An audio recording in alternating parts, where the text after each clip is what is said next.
ಭೀಕರ ದುರಂತಕ್ಕೆ ಸಾಕ್ಷಿಯಾಗಿರೋದು ಇಡೀ ಭಾರತ. ಗುಜರಾತ್ನಲ್ಲಿ ಕಂಡು ಕೇಳರಿಯದ ದುರಂತ ನಡೆದು ಹೋಗಿದೆ. ಅಹಮದಾಬಾದ್ನಲ್ಲಿ ಏರ್ ಇಂಡಿಯಾ ವಿಮಾನ ಪತನವಾಗಿರೋದು. ಇದು ದೆಹಲಿಯಿಂದ ಅಹಮದಾಬಾದ್ಗೆ ಬಂದಿತ್ತು. ಅಹಮದಾಬಾದ್ಗೆ ಬಂದು ಅಲ್ಲಿ ಫ್ಯೂಯಲ್ ತುಂಬಿಸ್ಕೊಂಡು ಮತ್ತೆ ಇದು ಇನ್ನೊಂದು ಕಡೆಗೆ ಲಂಡನ್ಗೆ ಹಾರಿರೋದು. ಸುಮಾರು 8 ಗಂಟೆಗಳ ದಾರಿ, 8 ಗಂಟೆಗಳ ಪ್ರಯಾಣ ಅದು. ಆದರೆ 8 ಗಂಟೆಗಳ ಪ್ರಯಾಣ ಇರಲಿ, 8 ನಿಮಿಷ ಕೂಡ ಇದು ನೆಲದ ಮೇಲಿಂದ ಹಾರಲಿಲ್ಲ. 8 ಗಂಟೆಗಳ ಹಾರಬೇಕಾಗಿತ್ತಿದ್ದು 8 ಗಂಟೆ ಬಿಟ್ಟುಬಿಡಿ, 8 ನಿಮಿಷ ಕೂಡ ಈ ವಿಮಾನ ಅಹಮದಾಬಾದ್ ಏರ್ಪೋರ್ಟ್ನಿಂದ ಮೇಲಕ್ಕೆ ಹಾರಕ್ಕಾಗಲಿಲ್ಲ. ನೋಡಿ, ಆ ವಿಷುವಲ್ ಗಮನಿಸ್ತಾ ಇರಿ ನೀವು. ಸ್ವಲ್ಪವೇ ಮೇಲಕ್ಕೆ ಹಾರಿದೆ ಅದು, ಅಷ್ಟೇ. ಕಲ್ಲು ಬಿದ್ದಂತೆ ಬಿತ್ತದು, ಕಲ್ಲು ಬಿದ್ದಂತೆ ಬಿದ್ದು ಹೋಯ್ತದು, ಮುಗಿತಲ್ಲಿಗೆ. ಅಷ್ಟಕ್ಕೆ ಅಷ್ಟು ಫ್ಯೂಯಲ್ ಏಕಕಾಲಕ್ಕೆ ಸಿಡಿದಿರುತ್ತೆ.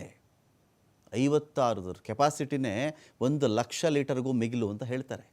1,00,000 ಲೀಟರ್ಗಳಿಗೂ ಮಿಗಿಲು ಅಂತ ಹೇಳ್ತಾರೆ. ಕನಿಷ್ಠ ಪಕ್ಷ ಒಂದು 70,000 ಅಥವಾ 60,000 ಲೀಟರಷ್ಟು ವಿಮಾನದ ಇಂಧನ ಅದರಲ್ಲಿ ಇದ್ದರೂ ಕೂಡ ಅಷ್ಟು ಇಂಧನ ಏಕಕಾಲಕ್ಕೆ ನಿಮಗೆ ಸಿಡಿದು ಬಿಡುತ್ತೆ, ಹೊತ್ತಿ ಉರಿದು ಬಿಡುತ್ತೆ. ದಹಿಯ ವಸ್ತು ಅದು, ಹೊತ್ತಿ ಉರಿದು ಬಿಡುತ್ತೆ. ಜೊತೆಗೆ ಅಲ್ಲಿ ವಿಮಾನದಲ್ಲಿ ಇದ್ದವರು ಕೂಡ ಅದರಲ್ಲೇ ಉರಿದು ಹುರಿದು ಹೋದರು. ಹುರಿದು ಭಸ್ಮವಾಗಿ ಹೋಗ್ಬಿಟ್ರು ಅವರು. ತಾಂತ್ರಿಕ ದೋಷದಿಂದ ವಸತಿ ಪ್ರದೇಶದಲ್ಲಿಯೇ ವಿಮಾನ ಪತನ ಆಗಿಬಿಡುತ್ತೆ. ದುರ್ದೈವ ವಶಾತ್. ಇನ್ನೊಂದು ದುರ್ದೈವ ಅಂದರೆ ಅದರ ಕೆಳಗಡೆ ಆ ವಿಮಾನ ಎಲ್ಲಿ ಬಿತ್ತೋ ಅದರ ಕೆಳಭಾಗದಲ್ಲಿ ಒಂದು ಮೆಡಿಕಲ್ ಹಾಸ್ಟೆಲ್ ಇತ್ತು. ಇನ್ನೊಂದು ದೊಡ್ಡ ದುರದೃಷ್ಟಕ್ಕೆ, ದುರ್ದೈವಕ್ಕೆ, ಆ ಮೆಡಿಕಲ್ ಹಾಸ್ಟೆಲಲ್ಲಿ ಅದು ಲಂಚ್ ಟೈಮ್. ಕಾಲೇಜಿಗೆ ಅಕಸ್ಮಾತ್ ವಿದ್ಯಾರ್ಥಿಗಳು ಹೋಗಿದ್ದಿದ್ರು ಬಚಾವಾಗಿಬಿಡ್ತಾ ಇದ್ದರು. ಆ ವಿದ್ಯಾರ್ಥಿಗಳು ಲಂಚ್ ಟೈಮ್ ಇತ್ತಲ್ಲ, 1:30 ಟೈಮಲ್ಲಿ ಆಗಿರ್ತಕ್ಕಂಥ ಘಟನೆ ಇದು. 1:30 to 2:30ವರೆಗೂ ಲಂಚ್ ಸಾಮಾನ್ಯವಾಗಿ ಇದ್ದೇ ಇರುತ್ತೆ. ಆ ಟೈಮಲ್ಲಿ ಆ ಮಕ್ಕಳು, ವೈದ್ಯಕೀಯ ವಿದ್ಯೆ ಕಲಿತಾ ಇದ್ದಂಥ ಮಕ್ಕಳು ಊಟಕ್ಕೆ ಅಂತ ಬಂದು ಕೂತಿದ್ರು. ಕೆಲವರ ಗಂಟಲಿಗೆ ಇನ್ನೂ ಅನ್ನ ಇಳಿದಿರಲಿಲ್ಲ, ಊಟ ಇಳಿದಿರಲಿಲ್ಲ, ಅನ್ನ ರಸ ಇಳಿದಿರಲಿಲ್ಲ, ಅನ್ನ ನಾಳಕ್ಕೆ. ಅಷ್ಟರಲ್ಲಾಗಲೇ ವಿಮಾನ ಬಂದು ಗುದ್ದುಬಿಡ್ತು. ನಿಮ್ಗೆ ಆ ಫೋಟೋಗಳು ನೋಡಿದ್ರೆ ಆ ಟೇಬಲ್ಗಳ ಮೇಲೆ ಅವರು ಅನ್ನ ತಿನ್ನಬೇಕು, ಊಟ ಮಾಡಬೇಕು ಅಂತ ತಟ್ಟೆಗಳಿಟ್ಟಿದ್ದಾರಲ್ಲ, ತಟ್ಟೆಯಲ್ಲಿ ಆಹಾರ ಕೂಡ ಹಾಗೇ ಇದೆ. ಯಾವಾಗ ಒಂದು ಕಡೆ ದೊಡ್ಡ ಶಬ್ದ ಆಯಿತೋ ಅವರೆಲ್ಲ ಆ ಟೇಬಲನ್ನು ಬಿಟ್ಬಿಟ್ಟು ಓಡಿಬಿಟ್ಟಿದ್ದಾರೆ. ಇನ್ನೊಂದು ಭಾಗದಲ್ಲಂತೂ ಅಪ್ಪಳಿಸಿದೆ. ಇದರಲ್ಲೇ ಒಂದು 5-6 ಜನ ಮಿನಿಮಮ್ ಸತ್ತಿದ್ದಾರೆ ಅಂತ ಒಂದು ಮಾಹಿತಿ ಇದೆ. ವಸತಿ ಪ್ರದೇಶ ಯಾವುದೇ ಒಬ್ಬ ಪೈಲಟ್ನ ಮೊದಲ ಕರ್ತವ್ಯ ಏನಾಗಿರುತ್ತೆ? ಮೊದಲು ತನ್ನ ವಿಮಾನದ ಪ್ರಯಾಣಿಕರನ್ನು ಪಾರು ಮಾಡೋದು. ನೀವು ವಿಮಾನದ ಸಿಬ್ಬಂದಿ ನೀವು ಯಾವತ್ತಿಗೆ ಚೆಕ್ ಮಾಡ್ಕೊಳ್ಳಿ, ಅವರ ಪ್ರಯಾಣಕ್ಕಿಂತ ಅವರು ನಂಬಿಕೊಂಡು ಪ್ರಯಾಣಿಕರು ಕೂತಿರ್ತಾರಲ್ಲ ಅವರ ಪ್ರಯಾಣಕ್ಕೆ ಜಾಸ್ತಿ ಆದ್ಯತೆಯನ್ನು ಕೊಡ್ತಾರೆ. ನಂಬರ್ 1. ಅಕಸ್ಮಾತ್ ನೀರು ಪ್ರದೇಶ ಇದೆಯಾ, ಅನೇರಳಿ ತೀರ ಪ್ರದೇಶ ಇದೆಯಾ, ಜನ ಇಲ್ದಿರೋಂಥ ರಸ್ತೆ ಸಿಗುತ್ತಾ, ನಮಗೆ ಒಂದು ಗದ್ದೆ ಸಿಗುತ್ತಾ, ಅಕಸ್ಮಾತ್ ನನ್ನ ವಿಮಾನ ಬಿದ್ದು ಹೋದರೂ ನಾವು ಸಾಯೋದು ಬೇರೆ ಭಾಗ, ಕೆಳಗಡೆ ಇರೋರಿಗೆ ಏನೂ ಆಗಬಾರ್ದು. ಈ ಪ್ರಿಕಾಷನ್ಸ್ ತಗೊಂಡು ಮ್ಯಾಕ್ಸಿಮಮ್ ಟ್ರೈ ಮಾಡ್ತಾರೆ. ಆದರೆ ಪೈಲಟ್ ಇಲ್ಲಿ ಸುಮಾರು 8,000 ಗಂಟೆಗಳ ಅನುಭವ ಇದ್ದಂಥ ದೊಡ್ಡ ಪೈಲಟ್. ಆದರೂ ಅವ್ರು ಏನೆಲ್ಲೋ ಪ್ರಯತ್ನ ಪಟ್ಟಿದ್ದಾರೆ. ಆದರೆ ವಿಮಾನಕ್ಕೆ ಇನ್ನೊಂದು ಸ್ವಲ್ಪ ಮೇಲಕ್ಕೆ ಅದು ಟೇಕ್ ಆಫ್ ಆಗಿದ್ದರೂ ಕೂಡ ಒಂದು ಅವಕಾಶ ಇತ್ತೇನೋ ಇಷ್ಟು ಜನ ಪ್ರಯಾಣಿಕರಿಗೆ. ಸ್ವಲ್ಪ ಮೇಲ್ಗಡೆ ಅದು ತೇಲುವಂತಾಗ್ಬಿಟ್ರೆ, ಈಗಿನ್ನೂ ಅದು ಹಾರಕ್ಕೆ ಶುರುವಾಗಿತ್ತು. ಅದು ಹಾರದ ಮೇಲೆ ತೇಲಕ್ಕೆ ಶುರುವಾಗುತ್ತೆ. ಹೀಗೆ ತೇಲಕ್ಕೆ ಶುರುವಾಗುತ್ತೆ, ಸಮತಟ್ಟಾಗಿ ಬಂದು ಒಂದು ತೇಲಕ್ಕೆ ಶುರುವಾಗುತ್ತಲ್ಲ, ಆ ಅವಧಿ ಅವರಿಗೆ ಸಿಕ್ಕಿಬಿಟ್ಟಿದ್ದರೂ ಕೂಡ ಒಂದು ಹೈಟ್ ಹೋದ್ಮೇಲೆ ಬೇಕಿದ್ದರೆ ಒಂದಷ್ಟು ರೌಂಡ್ ಹೊಡ್ಕೊಂಡು ಏನೋ ಒಂದಷ್ಟು ಮಾಡಿಕೊಂಡು ಮತ್ತೆ ರನ್ವೇಗೆ, ATCಗೆ, ಏರ್ ಟ್ರಾಫಿಕ್ ಕಂಟ್ರೋಲರ್ಗೆ ಅದನ್ನು ಮಾಹಿತಿ ಕೊಟ್ಟು ಲ್ಯಾಂಡಿಂಗ್ ಮಾಡೋಕ್ಕೆ ಅವಕಾಶ ಇತ್ತೇನೋ. ಆದರೆ ಇದು ಹಾಗಾಗಲೇ ಇಲ್ಲ ರೀ. ಎಂಥ ಪೈಲಟ್ಗೂ ಒಂದು ಅವಕಾಶವನ್ನೇ ಕೊಡದೇ ಇರತಕ್ಕಂತಹ, ಕಣ್ಣು ಮಿಟುಕಿಸುವಷ್ಟರಲ್ಲಿ ಮುಗಿದು ಹೋದ ಒಂದು ದುರಂತ ಇದು. ಏರ್ ಇಂಡಿಯಾ 171 ಬೋಯಿಂಗ್ 787-8 ಏರ್ ಇಂಡಿಯಾದ ವಿಮಾನ ಛಿದ್ರ ಆಗಿಬಿಡುತ್ತೆ. ಅಹಮದಾಬಾದ್ನ ಮೇಘಾನಿ ನಗರ ಪ್ರದೇಶದಲ್ಲಿ ದುರಂತ ಆಗಿರೋದು. ಟೇಕ್ ಆಫ್ ಆಗ್ತಾ ಇದ್ದ ವೇಳೆ ಏರ್ಪೋರ್ಟ್ ಗೋಡೆಗೆ ಡಿಕ್ಕಿ ಹೊಡೆಯುತ್ತೆ. ಈ ಸಂದರ್ಭದಲ್ಲಿ ವಿಮಾನದಲ್ಲಿ ಕಾಣಿಸಿಕೊಂಡಿದೆ ಬೆಂಕಿ. ಮಧ್ಯಾಹ್ನ 1:40 ಸಮಯದಲ್ಲಿ ಟೇಕ್ ಆಫ್ ಆಗಿತ್ತು. ವಿಮಾನ ಏರ್ ಕಸ್ಟಮ್ ಕಾರ್ಗೋ ಕಚೇರಿ ಸಮೀಪನೇ ಪತನ ಆಗಿರೋದು. ಈಗ ದೃಶ್ಯ 1 by 1 ಹೋಗೋಣ ನಾವಿಲ್ಲಿ. ವಿಮಾನ ಪತನ ಆಗಿರೋದು, ಆಕಾಶದೆತ್ತರಕ್ಕೆ ದಟ್ಟ ಹೊಗೆ ಆವರಿಸಿಕೊಂಡಿರೋದು. ದೃಶ್ಯ 2ರಲ್ಲಿ ನಾವು ಇದನ್ನು ನೋಡಬಹುದು. ದೃಶ್ಯ 1 ಟೇಕ್ ಆಫ್ ಆಗಿದೆ. ಟೇಕ್ ಆಫ್ ಆಗ್ತಾ ಇನ್ನೇನು ಹೊರಟರು ಅಂತ ಹೇಳಿ ಎಲ್ಲರೂ ಕೂಡ ಅಲ್ಲಿ ವಿಮಾನ ಹತ್ಸೋಕ್ಕೆ ಮುಂಚೆ ನೆಂಟರು ಇಷ್ಟು ಕೆಲವ್ರಿಗೆ ಬಂದಿರ್ತಾರೆ, ಕೆಲವ್ರಿಗೆ ಬಂದಿರದೇ ಇರಬಹುದು. ಇನ್ನವರೆಲ್ಲ ಏರ್ಪೋರ್ಟ್ ಬಿಟ್ಟು ಕದಲಿದ್ರೋ ಇಲ್ವೋ ಗೊತ್ತಿಲ್ಲ. ಅಕಸ್ಮಾತು ನಾವೆಲ್ಲ ಹೊರಡ್ತೀವಿ, ಟೈಮ್ ಆಯಿತು ಅಂತ ಅವರಿಗೆ ಟಾಟಾ ಬೈ ಮಾಡಿಬಿಟ್ಟು ಹೋಗಿದ್ದರೂ ಕೂಡ ಒಂದು 5-10 ಕಿಲೋಮೀಟ್ರ್ ಹೋಗಿದ್ರೇನೋ ಅಥವಾ ಅವ್ರ ಮನೆಗಳಿಗೆ ಸೇರ್ಕೊಂಡಿದ್ರೇನೋ ಗೊತ್ತಿಲ್ಲ. ಅಷ್ಟರಲ್ಲಾಗಲೇ ವಿಮಾನ ಬಿದ್ದು ಹೋಗುತ್ತೆ. ಬೀಳ್ತಾ ಇದ್ದಂತೆ ಆಕಾಶದೆತ್ತರಕ್ಕೆ ಮೊದಲು ಬೆಂಕಿ, ಆಕಾಶದೆತ್ತರಕ್ಕೆ ದಟ್ಟ ಹೊಗೆ. ದೃಶ್ಯ 3ರಲ್ಲಿ ನೋಡಿದ್ರೆ ನಾವು ಚೆಲ್ಲಾಪಿಲ್ಲಿ ಆಗಿಬಿಡುತ್ತೆ ಅವಶೇಷಗಳು. ಎಲ್ಲಂದರಲ್ಲಿ ಯಾರ ದೇಹವೋ ಯಾರ ಏನು ವಸ್ತುಗಳೋ, ಅಯೋಮಯ.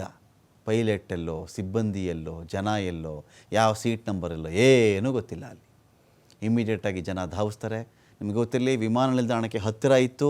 ಫೈರ್ ಬ್ರಿಗೇಡ್, ರ್ಯಾಪಿಡ್ ಆ್ಯಕ್ಷನ್ ಒಂದಷ್ಟು ಅಂದರೆ ರ್ಯಾಪಿಡ್ ರಿಯಾಕ್ಷನ್ ಫೋರ್ಸ್ ಎಲ್ಲವೂ ಕೂಡ ಅಲ್ಲಿ ಇರ್ತವೆ. ಇಮ್ಮಿಡಿಯೇಟಾಗಿ ಅದಕ್ಕೆ ಪ್ರತಿಕ್ರಿಯಿಸ್ತಕ್ಕಂಥ ತಂಡಗಳು ಎಲ್ಲವೂ ಕೂಡ ಅಲ್ಲಿಗೆ ಧಾವಿಸಿ ಬಂದು ವಿಮಾನದ ಬೆಂಕಿಯನ್ನು ಆರಿಸಿ ಒಂದಷ್ಟು ಜನನ ಬದುಕಿಸೋ ಪ್ರಯತ್ನವನ್ನು ಮಾಡಿರಬಹುದು. ಆಸ್ಪತ್ರೆ ಕೆಲವರು ಅಡ್ಮಿಟ್ ಆದರೂ ಕೂಡ ಈ ಒಂದು ಸ್ಪಾಟಿಂದ ಆಸ್ಪತ್ರೆಗೆ ಹೋಗುವಷ್ಟರಲ್ಲಿ ಅನೇಕರು 80% ಬೆಂದು ಹೋಗಿಬಿಟ್ಟಿದ್ರು. ನೋಡಿ, ಅವ್ರು ಯಾರೋ ಪಾಪ ತಲೆ ಎತ್ಕೊಂಡಿದ್ದಾರೆ ಅಷ್ಟೇ.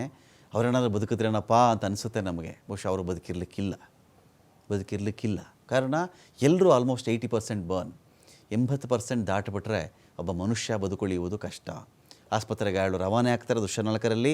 ದೃಶ್ಯ 5ರಲ್ಲಿ ರಸ್ತೆಗಳಲ್ಲಿ ಸುಟ್ಟು ಕರಕಲಾದಂಥ ದೇಹಗಳು ಎಲ್ಲೆಂದರಲ್ಲಿ ಛಿದ್ರವಾಗಿ ವಿಚಿತ್ರವಾಗಿ ಬಿದ್ದಿರ್ತವೆ. ಎಲ್ಲಂದರಲ್ಲಿ ಯಾರೋ ಬರಬೇಕು, ಮನುಷ್ಯನ ದೇಹದ ಆಕೃತಿ ಕಾಣಿಸ್ತಾ ಇದೆಯಾ, ಹುಡುಕ್ರಪ್ಪ ಸುಟ್ಟೋಗಿದ್ದಾನ, ಎತ್ತಿಟ್ಕೊಳ್ಳಿ, ಸ್ಟ್ರೆಚರ್ ಮೇಲೆ ಹಾಕಿ ಸಾಗಿಸಿ, ಅಷ್ಟೇ ಕೆಲಸ. ರಸ್ತೆಯಲ್ಲಿ ಮಹಿಳೆಯ ಅರ್ಧ ತಲೆ ಬಿದ್ದಿತ್ತು ಅಂದರೆ ನೀವು ಇದನ್ನು ನಂಬಬೇಕು. ಎಲ್ಲೋ ಬಿದ್ದು ವಿಮಾನ ಬಿದ್ದ ತಕ್ಷಣ ಆ ಮಹಿಳೆ ರುಂಡವೇ ಬೇರ್ಪಟ್ಟುಬಿಟ್ಟು ರೋಡಿಗೆ ಬಂದು ಬಿದ್ದುಬಿಡುತ್ತದು. ಆ ಮಹಿಳೆಯ ರುಂಡ ರೋಡಿಗೆ ಬಂದು ಬಿದ್ದಿರೋದು ಇದೇ ವಿಮಾನ ದುರಂತದಲ್ಲಿ. ನಮಗಿದು ಆಶ್ಚರ್ಯ ಆಯ್ತು, ಇದು ಹೀಗೂ ಸಾಧ್ಯನಾ ಅಂಥೇಳಿ.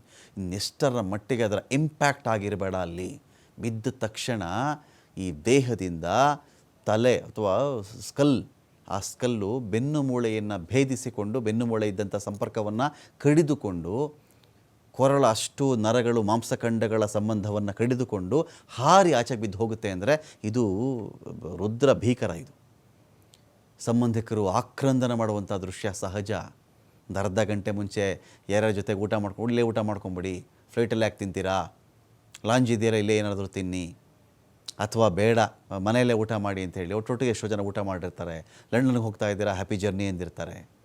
ನಿಮ್ಮ ಪ್ರಯಾಣ ಸುಖಕರವಾಗಿರಲಿ ಅಂತಾರೆ. ಯಾರು ಬಿಸ್ನೆಸ್ಗೆ ಹೋಗ್ತಿದ್ರು, ಯಾರು ಉದ್ಯೋಗ ಆರಿಸ್ಕೊಂಡು ಹೋಗ್ತಿದ್ರು, ಯಾರು ಸಂಬಂಧಿಕರು ನೋಡೋಕ್ಕೆ ಹೋಗ್ತಿದ್ರು, ಯಾರು ಪರಿಚಯಸ್ಥರು ನೋಡೋಕ್ಕೆ ಹೋಗ್ತಿದ್ರು, ಯಾರು ವಿದ್ಯೆ ಕಲಿಯೋಕ್ಕೆ ಹೋಗ್ತಿದ್ರು, ಯಾರೇನೋ ಅಚೀವ್ ಮಾಡೋಕ್ಕೆ ಹೋಗ್ತಿದ್ರು ಗೊತ್ತಿಲ್ಲ. ಲಾಸ್ಟ್ ಲಂಚು, ಕಡೆಯ ಲಂಚು ಅಹಮದಾಬಾದಲ್ಲಿ ಆಗಿದೆ ಅವ್ರದ್ದು, ಕೆಲವ್ರದ್ದು ಆಗಿದೆ. ಅದಾದ ಮೇಲೆ ಅವ್ರು ಯಾರೂ ಇಲ್ಲ ಅಂತ ಹೇಳಿದ್ರೆ ಸಂಬಂಧಿಕರು ಅಳದೆ ಇನ್ನೇನ್ರಿ ಮಾಡ್ತಾರೆ. ನೋಡಿ ಅವ್ರು ಹೆಂಗೆ ಹೇಳ್ತಿದ್ದಾರೆ ಅಂತೇಳಿ.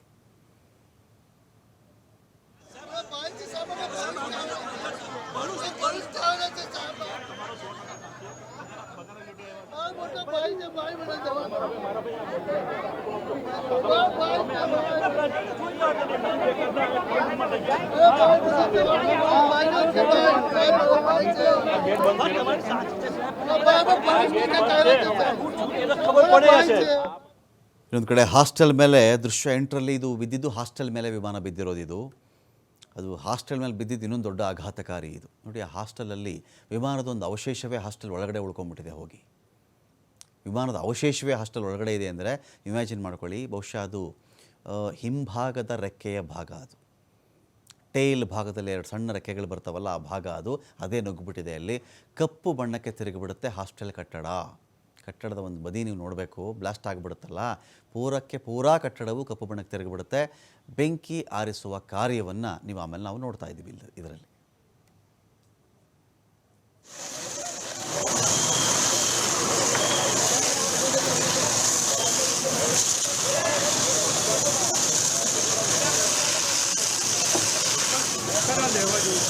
हमारा लगभग चौथे बार 11 जन फंसाए थे, 5वां बार 10 जन। जब पहली बिल्डिंगों में फंसाया चलिए।